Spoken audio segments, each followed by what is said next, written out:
그날 저는 체포영장을 들고 그 집에 들어갔습니다. 재벌 회장 태준의 집이었습니다. 가짜 아들 사칭범을 잡으러 간 평범한 절차였고 제게는 수없이 반복해온 일 중 하나였습니다. 서류는 완벽했고 증거는 명확했고 감정이 개입될 여지는 없다고 생각했습니다. 저는 검사였고 그날도 그래야 했습니다. 그런데 현관을 지나 거실로 들어서는 순간 제 발걸음이 멈췄습니다. 숨이 잠깐 멎는 느낌이 들었습니다. 이유는 간단했습니다. 벽에 걸린 액자 하나 때문이었습니다. 아주 오래된 사진이었고 빛이 조금 발해 있었지만 아이의 얼굴은 또렷했습니다. 저는 그 얼굴을 알아보았습니다. 아니, 알아볼 수밖에 없었습니다. 그 아이는 분명 저였습니다. 정확히 말하면 제가 어릴 적 얼굴과 너무도 닮아 있었습니다. 우연이라고 하기엔 너무 구체적이었고 착각이라고 넘기기엔 너무 명확했습니다. 저는 잠시 고개를 숙였다가 다시 사진을 올려다보았습니다. 옆에 있던 상훈이 제 옆에서 조용히 숨을 고르고 있었고 저는 그 순간까지도 검사라는 역할을 붙잡고 있었습니다. 아직은 아니라고 스스로를 설득하려 했습니다. 하지만 심장은 말을 듣지 않았습니다. 태주는 거실 한가운데 서 있었습니다. 표정은 평온했고 저를 보는 시선에는 흔들림이 없었습니다. 그게 더 이상했습니다. 체포영장을 본 사람의 표정이 아니었고 가짜 아들을 집안에 들여놓은 사람의 얼굴도 아니었습니다. 오히려 오래전부터 이 순간을 알고 있었다는 사람처럼 보였습니다. 저는 사진에서 눈을 떼지 못한 채 태준을 바라보았습니다. 태준은 그 시선을 피하지 않았습니다. 그때 윤희가 제 옆을 지나 조용히 서 있었고 그녀의 손은 미세하게 떨리고 있었습니다. 아주 작은 떨림이었지만 저는 놓치지 않았습니다. 사람은 숨길 수 없는 순간에 손부터 배신을 합니다. 저는 검사로서 수많은 진술을 봐왔고 수많은 거짓을 지켜봐 왔습니다. 그런데 그날만큼은 증거가 아니라 제 기억이 저를 공격하고 있었습니다. 사진 속 아이는 웃고 있지 않았습니다. 어딘가 불안해 보였고 카메라를 바라보면서도 주변을 살피는 눈빛이었습니다. 저는 그 표정을 알고 있었습니다. 어린 시절에 저는 늘 그런 얼굴을 하고 있었기 때문입니다. 이유를 설명할 수는 없었지만 제 안에는 늘 설명되지 않는 공백이 있었습니다. 가족에 대한 기억이 흐릿했고 어린 시절 이야기를 꺼내면 늘 주변이 조용해졌습니다. 저는 그 공백을 질문하지 않는 방식으로 살아왔습니다. 법을 공부했고 질서를 믿었고 정의라는 틀 안에서만 움직였습니다. 그게 제가 선택한 삶이었고 그래야만 했습니다.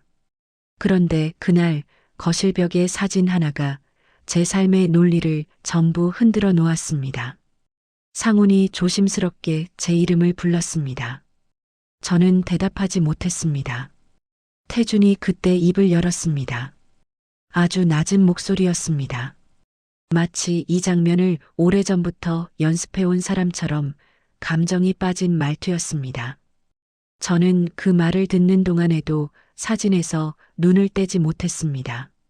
민석은 다른 방에 있었습니다. 가짜 아들 사칭범이라고 불리던 인물이었고 오늘 체포될 예정이었습니다. 그런데 이상하게도 그 순간 제 머릿속에는 민석의 얼굴보다 사진 속 아이의 얼굴이 더 선명했습니다. 저는 스스로에게 물었습니다. 만약 이 사진이 우연이 아니라면, 만약 이 집이 제 과거와 연결되어 있다면 그때부터 이 사건은 단순한 사칭 사건이 아니게 됩니다. 하지만 저는 아직 그 질문을 입 밖으로 꺼낼 수 없었습니다. 검사는 질문보다 증거를 먼저 찾는 사람이어야 했기 때문입니다. 태주는 제 시선을 따라 사진을 바라보다가 아주 짧게 한숨을 쉬었습니다. 그 한숨은 후회도 아니었고 놀람도 아니었습니다. 그건 오래된 결정의 무게 같은 것이었습니다. 저는 그 순간 이 집에 들어온 목적이 변하고 있다는 것을 느꼈습니다. 체포영장을 들고 들어온 검사였지만 이제는 제 과거가 저를 이끌고 있었습니다. 아직 아무것도 밝혀지지 않았고 아무것도 확정되지 않았습니다. 하지만 분명한 사실 하나는 있었습니다. 그날 저는 가짜 아들을 잡으러 왔지만 거실벽에서 제 어린 시절을 마주했다는 사실이었습니다. 그리고 그 사실 하나만으로도 이 사건은 이미 제가 알던 사건이 아니었습니다. 저는 다시 한번 사진을 바라보았습니다. 그리고 그 아이에게 속으로 말을 걸었습니다. 지금까지 아무에게도 묻지 않았던 질문을 처음으로 제 자신에게 던졌습니다. 너는 도대체 누구였습니까? 거실에서 나왔을 때도 사진 속 아이의 얼굴은 계속 제 시야에 남아 있었습니다. 눈을 감아도 사라지지 않았고 걸음을 옮길 때마다 따라오는 느낌이 들었습니다. 상우는 아무 말도 하지 않았고 저는 그 침묵이 오히려 고마웠습니다. 검사라는 직업은 침묵 속에서 판단하는 순간이 많았지만 그날만큼은 제 안에서 너무 많은 말이 동시에 울리고 있었습니다. 저는 사건을 다시 정리해야 했습니다. 감정이 아니라 기록으로 돌아가야 했습니다. 그래야만 했습니다.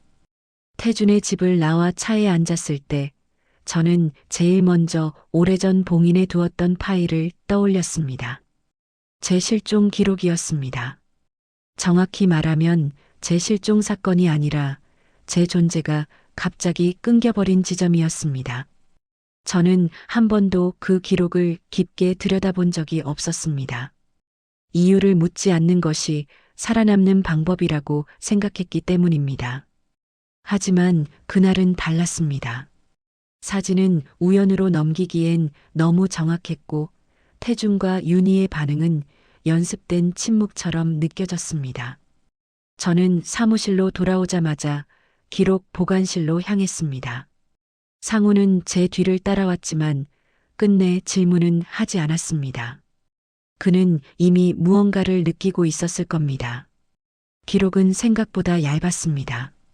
30년 전 한 아이가 사라졌고 몇 줄의 보고서와 함께 미제라는 도장이 찍혀 있었습니다. 부모 정보는 일부만 남아 있었고 이후의 추적 기록은 비어 있었습니다. 너무 깔끔했습니다. 저는 그게 더 이상하다고 느꼈습니다. 보통 실종 사건은 지저분해집니다. 제보가 쌓이고 추측이 남고 누군가의 분노가 기록에 묻습니다. 하지만 제 파일에는 그런 흔적이 없었습니다. 마치 누군가가 의도적으로 정리해둔 것처럼 보였습니다. 저는 그 순간 태준이라는 이름을 떠올렸습니다. 재벌 회장이기 전에 그는 30년 전에도 이미 영향력을 가진 사람이었습니다. 그 시절 어떤 기록은 사라질 수 있었고 어떤 진실은 말해지지 않아도 되었습니다. 저는 민석의 자료를 다시 펼쳐보았습니다. 가짜 아들 사칭범, 최근 태준의 집에 나타난 인물. 그런데 이상하게도 그의 출생 기록과 제 기록 사이에는 묘한 공백이 있었습니다. 연결되지는 않지만 서로를 비껴간 흔적처럼 느껴졌습니다. 민석은 누군가의 지시를 받아 움직였고 그 지시는 분명 개인의 수준을 넘어선 것이었습니다. 저는 그때 처음으로 이런 생각을 했습니다. 이 사건은 단순히 가짜를 처벌하는 일이 아니라 오래전에 묻힌 진짜를 끌어올리는 일이 될지도 모른다는 생각이었습니다. 윤희의 얼굴이 떠올랐습니다. 제 옆을 스쳐 지나갈 때 보였던 그 손의 떨림. 사람은 진실을 숨길 수 있어도 죄책감까지 숨기지는 못합니다. 저는 그녀가 무언가를 알고 있다는 확신을 조금씩 갖게 되었습니다. 그날 밤 저는 집으로 돌아가지 않았습니다. 사무실에서 혼자 남아 파일을 넘기며 시간을 보냈습니다. 새벽이 가까워질수록 기록은 더 차갑게 느껴졌고 제 안의 기억은 더 선명해졌습니다. 저는 어린 시절의 한 장면을 떠올렸습니다. 이름을 불러주는 사람이 없었던 기억, 낯선 집에서 눈을 떴던 날, 그리고 이유 없이 묻지 말라는 말을 자주 들었던 어른들의 표정. 저는 그 모든 기억을 우연이라고 넘겨왔습니다. 하지만 지금은 아니었습니다. 기록이 사라졌다는 사실은 누군가가 기록을 지웠다는 뜻이었습니다. 그리고 그 누군가는 그날 거실에서 저를 바라보던 태준일 가능성이 높았습니다. 저는 다시 한번 스스로에게 물었습니다. 만약 제가 그 집에 걸린 사진 속 아이라면 태준은 왜 저를 버렸고 왜 이제 와서 가짜를 들여놓았을까요? 그 질문은 사건보다 무거웠고 검사로서의 제 판단보다 인간으로서의 제 감정을 먼저 흔들었습니다. 하지만 저는 아직 선택하지 않았습니다. 이 사건을 개인적인 문제로 만들 것인지 아니면 끝까지 공적인 사건으로 끌고 갈 것인지. 다만 한 가지는 분명해졌습니다. 30년 전 사라진 아이의 기록은 없었지만 그 아이는 분명 어딘가에서 살아 있었습니다. 그리고 지금 그 아이는 검사라는 이름으로 이 사건 한가운데 서 있었습니다. 저는 파일을 덮으며 조용히 숨을 골랐습니다. 아직 진실은 드러나지 않았고 누구도 인정하지 않았습니다. 하지만 저는 이제 알고 있었습니다. 이 사건은 제가 외면해온 제 과거를 더 이상 묻어두지 않겠다고 선언하고 있다는 사실을 말입니다. 그리고 그 순간부터 이 수사는 단순한 체포가 아니라 제 존재를 증명하는 싸움이 되기 시작했습니다.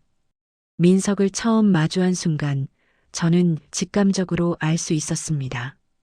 이 사람은 계획을 세운 사람이 아니라 계획 속에 들어가 버린 사람이었습니다. 눈빛에는 계산보다 두려움이 먼저 깔려 있었고 말투는 준비된 거짓보다 상황을 넘기기 위한 변명이 더 많았습니다.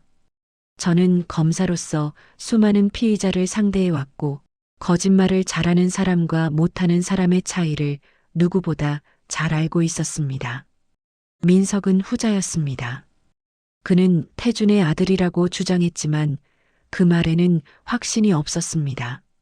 오히려 누군가에게 그렇게 말하라고 배운 사람처럼 보였습니다. 저는 감정을 최대한 지운 채 질문을 던졌습니다. 언제 처음 연락을 받았는지, 누가 접근했는지, 그리고 무엇을 약속받았는지를 차분하게 물었습니다. 민석은 처음에는 말을 아꼈지만 시간이 지날수록 점점 더 많은 것을 흘리기 시작했습니다. 그는 자신이 먼저 찾아간 것이 아니라 누군가에게 선택되었다고 말했습니다. 이름을 말하지는 않았지만 그 사람이 가진 힘과 배경을 강조하는 방식으로 설명했습니다. 저는 그 말 속에서 태준이라는 이름을 다시 떠올렸습니다. 민석은 태준을 직접 만난 적은 많지 않다고 했습니다. 대부분의 지시는 중간을 통해 전달되었고 그 역할을 한 사람들은 늘 같은 말만 반복했다고 했습니다. 가만히 있으면 모든 것이 해결될 것이라는 말이었습니다. 저는 그 말을 들으며 이 사건이 얼마나 오래 준비된 것인지 실감했습니다. 가짜 아들은 우연히 만들어진 것이 아니라 필요에 의해 선택된 존재였습니다. 그 필요가 무엇인지 이제는 어렴풋이 보이기 시작했습니다. 태준은 잃어버린 아들의 자리를 채우려 한 것이 아니라 비워두었던 자리를 통제하려 한 것처럼 느껴졌습니다. 저는 민석에게 사진 이야기를 꺼냈습니다. 거실벽에 걸린 어린아이 사진에 대해 물었을 때 그의 얼굴이 순간적으로 굳어졌습니다. 그는 그 사진을 본 적이 없다고 했지만 그 말은 거짓이었습니다. 사람은 본 적 없는 것을 그렇게 빠르게 부정하지 않습니다. 저는 그 반응을 놓치지 않았습니다. 그 사진은 단순한 추억이 아니라 이 집의 핵심이었습니다. 그리고 그 핵심에는 민석이 아닌 다른 아이가 있었습니다. 그 아이는 사라졌고 대신 가짜가 들어왔습니다. 저는 그 구조가 너무 명확해져 버린 것이 오히려 두려웠습니다. 수사는 진행될수록 사건이 아니라 사람을 향해 가고 있었고 그 사람은 태준이었습니다. 그런데 이상한 점이 하나 더 있었습니다. 태준은 민석이 흔들릴 것을 알고 있었고 그럼에도 불구하고 그를 집안에 들여놓았습니다. 저는 그 이유를 생각하다가 한 가지 가능성에 닿았습니다. 태준은 민석이 무너질 것을 전제로 이 판을 짰을지도 모른다는 생각이었습니다. 가짜가 드러나야 진짜가 영원히 묻힐 수 있기 때문입니다. 그 생각이 머릿속을 스쳤을 때 저는 등골이 서늘해졌습니다. 윤희의 얼굴이 다시 떠올랐습니다. 그녀는 민석을 볼 때마다 시선을 피했고 저를 볼 때는 반대로 시선을 떼지 못했습니다. 그 눈빛에는 모르는 사람을 보는 낯설미 아니라 잊으려 애썼던 얼굴을 마주한 동요가 담겨 있었습니다. 저는 그 사실을 상훈에게 말하지 않았습니다. 아직은 확신이 아니라 추정이었고 무엇보다 이 사건이 제 개인사와 얽혀 있다는 사실을 드러내고 싶지 않았기 때문입니다. 하지만 혼자만의 판단으로 버티기에는 이 사건은 점점 무거워지고 있었습니다. 민석은 결국 한 가지를 털어놓았습니다. 처음 이 제안을 받았을 때 그는 단 한 번도 아이의 진짜 행방에 대해 묻지 말라는 조건을 들었다고 했습니다. 그 말은 제 심장을 정확히 겨냥했습니다. 묻지 말라는 말은 누군가가 이미 답을 알고 있다는 뜻이었기 때문입니다. 저는 그 순간 이 사건의 중심에 서 있는 사람이 민석이 아니라 저라는 사실을 받아들일 수밖에 없었습니다. 가짜는 드러나기 위해 존재했고 진짜는 드러나지 않기 위해 숨겨져 왔습니다. 그리고 그 진짜는 30년 동안 다른 이름으로 살아온 검사였습니다. 저는 조사실을 나서며 조용히 숨을 골랐습니다. 아직 아무도 제 정체를 입 밖으로 꺼내지 않았고 태준 역시 침묵을 유지하고 있었습니다. 하지만 침묵은 오래가지 않을 것입니다. 가짜가 흔들리기 시작했기 때문입니다. 그리고 가짜가 무너지면 그 아래에 깔려있던 진짜는 반드시 모습을 드러내게 되어 있습니다. 저는 그 사실을 알고 있었습니다. 이제 이 사건은 선택의 문제였습니다. 검사로서 끝까지 파헤칠 것인지 아니면 이 진실을 개인의 운명으로 받아들일 것인지 아직 저는 답을 내리지 않았습니다. 다만 분명한 것은 이 수사가 더 이상 돌아갈 수 없는 지점을 지나고 있다는 사실이었습니다. 태준을 다시 만난 것은 민석의 진술이 정리된 다음이었습니다. 저는 그를 피의자 신분으로 부르지 않았습니다. 아직은 그럴 단계가 아니었고 무엇보다 이 대화는 조사실이 아닌 공간에서 이루어져야 한다고 느꼈습니다. 태준의 집 거실은 여전히 정돈되어 있었고 벽에 걸린 사진도 그대로였습니다. 다만 그날은 그 사진 앞에 더 이상 멈춰 서지 않았습니다. 이미 충분히 보았고 더 이상 눈으로 확인할 필요도 없었습니다. 태준은 제 맞은편에 앉아 있었습니다. 처음 만났을 때와 다르게 그날의 태준은 침묵이 길었습니다. 말을 고르는 침묵이 아니라 이미 할 말을 정해두고 기다리는 사람의 침묵이었습니다. 저는 그를 바라보며 처음으로 질문이 아닌 말을 꺼냈습니다. 이 사건이 어디서부터 시작되었는지 알고 싶다고 했습니다. 태준은 잠시 눈을 감았다가 다시 뜨며 아주 낮은 목소리로 입을 열었습니다. 그는 그것을 실수라고 부르지 않았습니다. 사고라고도 하지 않았습니다. 태준은 분명하게 말했습니다. 선택이었다고. 그 말은 제가 예상했던 어떤 설명보다도 더 무거웠습니다. 그는 30년 전 아이를 잃은 것이 아니라 놓아주었다고 표현했습니다. 당시의 상황, 가문의 문제, 그리고 자신이 지켜야 한다고 믿었던 것들에 대해 이야기했습니다. 저는 그 이야기를 들으며 손에 힘이 들어갔지만 말은 하지 않았습니다.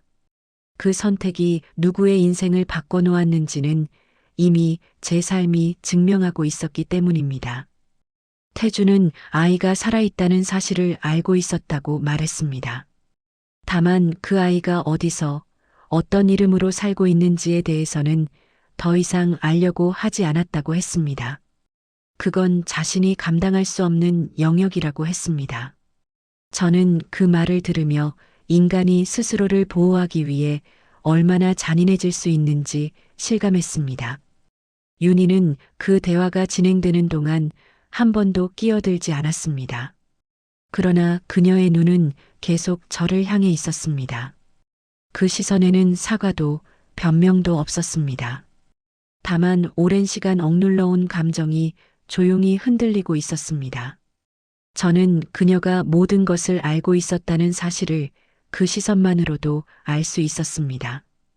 태주는 민석 이야기를 꺼냈습니다. 그는 민석을 진짜로 아들로 만들 생각은 없었다고 했습니다. 다만 외부의 시선을 차단하고 오래된 질문들이 다시 떠오르지 않게 하기 위한 장치였다고 말했습니다. 저는 그 말을 들으며 가짜가 왜 필요했는지를 명확히 이해하게 되었습니다. 진짜를 완전히 지우지 못했기 때문에 가짜를 세워야 했던 것입니다. 그 순간 제 안에서 마지막 망설임이 사라졌습니다. 저는 검사로서 태준을 바라보았습니다. 그리고 동시에 그가 버린 아이로서 그를 바라보았습니다. 두 시선은 달랐지만 도착하는 결론은 같았습니다. 이 선택은 개인의 비극이 아니라 권력이 만들어낸 범죄라는 사실이었습니다. 태주는 마지막으로 제게 묻지 않은 질문을 던졌습니다. 자신이 지금 와서 무엇을 해야 하느냐고 말입니다. 저는 그 질문에 바로 답하지 않았습니다. 답을 하기 전에 제 자신에게 먼저 물어야 했기 때문입니다. 이 진실을 어디까지 드러낼 것인지, 그리고 그 과정에서 제가 잃게 될 것은 무엇인지 말입니다. 상훈의 얼굴이 스쳐 지나갔고 검사실의 풍경이 떠올랐습니다. 저는 이 사건이 공개되는 순간 더 이상 이전의 검사로 돌아갈 수 없다는 사실을 알고 있었습니다. 그러나 동시에 이 사건을 덮는 순간 저는 제 인생 전체를 부정하게 된다는 것도 알고 있었습니다. 태주는 제 침묵을 기다렸고 윤희는 고개를 떨군 채 눈을 감고 있었습니다. 그 장면은 마치 오래된 재판의 마지막 장면처럼 느껴졌습니다. 판결은 아직 내려지지 않았지만 이미 누구도 무죄를 말할 수 없는 상태였습니다. 저는 그 자리에서 일어나며 조용히 말했습니다. 이제 이 사건은 선택의 문제가 아니라 책임의 문제라고. 그 말이 끝났을 때 태준의 얼굴에서 처음으로 무언가가 무너지는 것이 보였습니다. 그것은 분노도 아니었고 후회도 아니었습니다. 오랜 시간 지탱해온 확신이 흔들릴 때 나타나는 공허함이었습니다. 저는 그 집을 나오며 한 가지를 분명히 느꼈습니다. 30년 전의 선택이 이제서야 끝을 향해 가고 있다는 사실이었습니다. 그리고 그 끝에는 더 이상 가짜도 진짜도 아닌 하나의 진실만이 남게 될 것이라는 예감이 들었습니다. 그날 이후로 사건은 더 이상 느리게 흘러가지 않았습니다. 진실은 한번 방향을 틀면 반드시 끝까지 나아간다는 사실을 저는 그때 다시 확인했습니다. 민석의 진술은 공식 기록으로 남았고 태준이 선택이라는 이름으로 감춰왔던 결정들은 하나씩 문서 위로 올라오기 시작했습니다. 그 과정에서 저는 한 번도 제 이야기를 먼저 꺼내지 않았습니다. 이 사건의 중심에 서 있었지만 제 정체를 증명하는 일은 가장 마지막에 남겨두었습니다. 검사는 증거를 말하게 해야 했고 감정은 그 뒤에 와야 했기 때문입니다. 상우는 제가 예상했던 것보다 빨리 상황을 이해했습니다. 그는 제게 직접 묻지 않았지만 보고서의 문장 하나하나를 통해 제가 무엇을 선택하려 하는지 읽고 있었습니다. 그 침묵은 배려였고 동시에 현실이었습니다. 사건이 외부로 공개되기 직전 태주는 마지막으로 저를 찾았습니다. 그는 더 이상 회장의 얼굴이 아니었습니다. 권력의 자리에 오래 앉아 있던 사람 특유의 단단함은 사라지고 나이를 그대로 드러낸 노인의 모습만 남아 있었습니다. 그는 제게 묻지 않았습니다. 아들인지 아닌지를 확인하려 하지도 않았습니다. 대신 아주 낮은 목소리로 말했습니다. 이제는 어떤 이름으로 불리고 싶은지를 말해달라고. 그 질문은 제 삶 전체를 관통하고 있었습니다. 저는 한동안 대답하지 않았습니다. 이름이라는 것은 단순한 호칭이 아니라 살아온 시간을 통째로 묶어 놓은 것이었기 때문입니다. 저는 검사로 살아왔고 그 이름으로 수많은 선택을 해왔습니다. 정의를 말했고 책임을 물었고 스스로를 증명해 왔습니다. 그 삶이 거짓이었다고 말할 수는 없었습니다. 그러나 동시에 그 삶이 시작되기 전의 공백을 더 이상 부정할 수도 없었습니다. 윤희는 그 자리에 없었습니다. 그녀는 이미 모든 것을 받아들이고 말 대신 침묵을 선택한 상태였습니다. 저는 그 침묵이 가장 무거운 사과라는 것을 알고 있었습니다. 결국 저는 태준에게 말했습니다. 저는 이미 제 이름으로 충분히 살아왔고 이제 와서 그 모든 것을 바꾸지는 않겠다고. 다만 이 진실을 감추지도 않겠다고 했습니다. 선택의 결과는 책임으로 남아야 하고 그 책임은 누구도 대신 짊어질 수 없다고 말했습니다. 태주는 고개를 끄덕였습니다. 그 반응은 예상보다 담담했지만 그 안에는 분명히 무너진 무언가가 있었습니다. 이후 수사는 공식 절차에 따라 마무리되었습니다. 민석은 사칭과 공모의 책임을 지게 되었고 태주는 자신이 저지른 선택의 대가를 법과 사회 앞에서 마주하게 되었습니다. 저는 그 과정에서 한 발 물러나 있었습니다. 이 사건이 제 개인사로 소비되지 않기를 바랐기 때문입니다. 마지막으로 기록을 정리하던 날, 저는 다시 그 사진을 떠올렸습니다. 거실벽에 걸려있던 아이의 얼굴. 불안한 눈빛을 하고 있던 그 아이는 이제야 이유를 알 것 같았습니다. 그는 버려진 것이 아니라 선택의 결과로 남겨진 존재였습니다. 그리고 그 선택을 넘어 살아남았다는 사실만으로도 저는 제 삶을 부정할 이유가 없었습니다. 저는 여전히 검사였고 앞으로도 그 이름으로 살아갈 것입니다. 다만 이제는 제 삶의 시작을 외면하지 않아도 된다는 점에서 조금은 다른 사람이 되어 있었습니다. 이름을 되찾는다는 것은 과거를 바꾸는 일이 아니라 과거를 인정하는 일이라는 것을 저는 이 사건을 통해 배웠습니다. 그리고 그 깨달음 하나만으로도 30년의 공백은 더 이상 저를 붙잡지 못했습니다.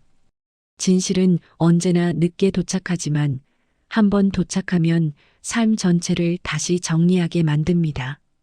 저는 그 진실을 피하지 않았고 덕분에 제 인생은 더 이상 숨겨진 질문을 안고 가지 않게 되었습니다.